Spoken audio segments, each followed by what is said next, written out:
The current COVID-19 that is devastating the world makes the fifth pandemic since the 1918 flu pandemic. The first case was recorded in Wuhan, China, before it spread globally.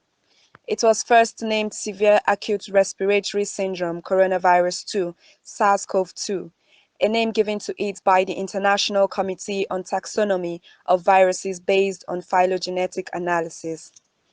The COVID-19 had been active since January 2020 and has since continued to cause havoc, bringing the global health sector to its kneel, while a huge number of persons have died as a result of the virus and many currently battling to survive the infectious disease. As at April 2021, figures from the Nigeria Center for Disease Control (NCDC) and World Health Organization (WHO) showed that Nigeria recorded 163,652 cases of COVID-19 with 2,059 deaths. At the outbreak of COVID-19, there were many cases of misinformation and rumors that made it difficult for the citizens to believe that the pandemic is real.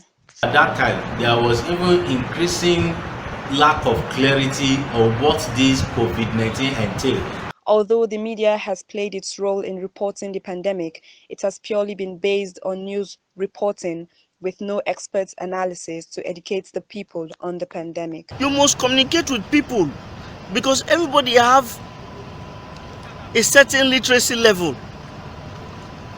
My grandmother in the street does not know what Facebook, Twitter, YouTube is. My son who is in primary school already knows what Facebook, Twitter, YouTube is. So if you engage communication via social media, you will reach people like this. But if you cannot reach those at the grassroots, those in the hinterlands, those in communities that have no access to electricity, how can you be able to now transfer knowledge or pass information concerning COVID-19 to them?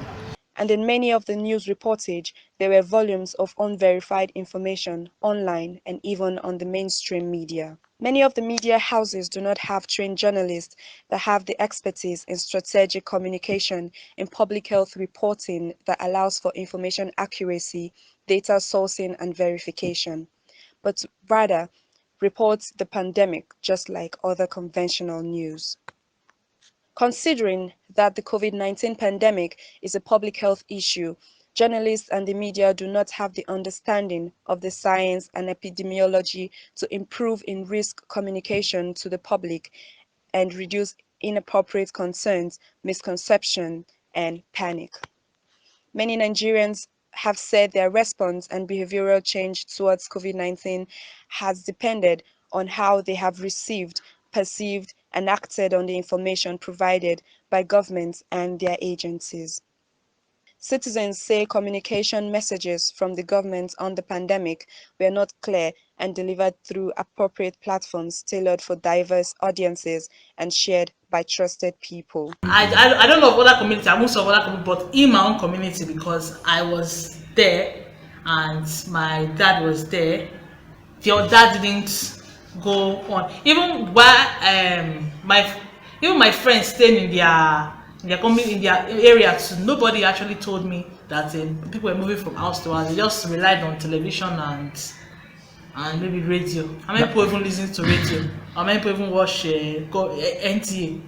The Nigerian government failed to realize that citizens' response to public health information and messaging is heavily influenced by their cultural and social identity, age, gender, and access to resources, and there appears to be no effort in addressing that.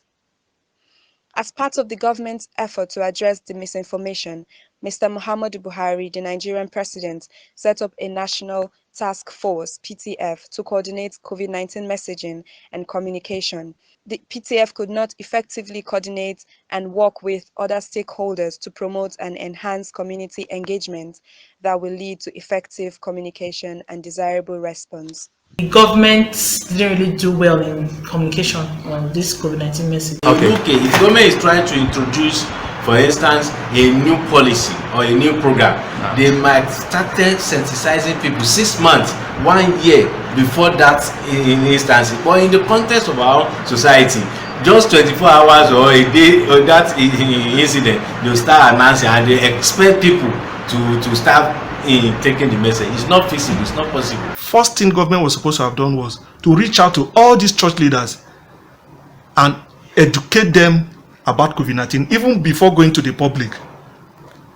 And then it is now the duty of the churches, the traditional rulers, the Muslim leaders to now go back to the community and then begin to educate their people about COVID-19. A good number of Nigerians, particularly the low-income earners, considers COVID-19 a scam and a narrative pushed by the government to steal public fund under the guise of public health care.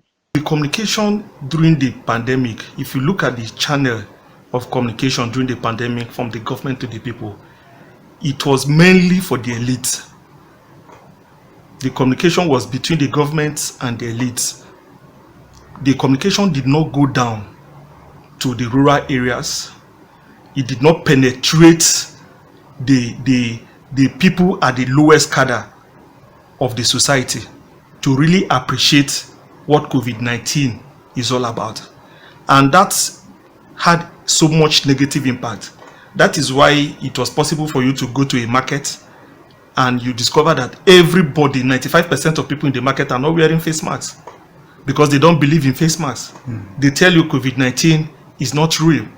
The government must adopt public-private partnership in the implementation of COVID-19 communication and campaign messages with different segments of the society and the locals whom the messages are targeted at, playing a critical role in its design and dissemination. The PTF, which briefs journalists daily,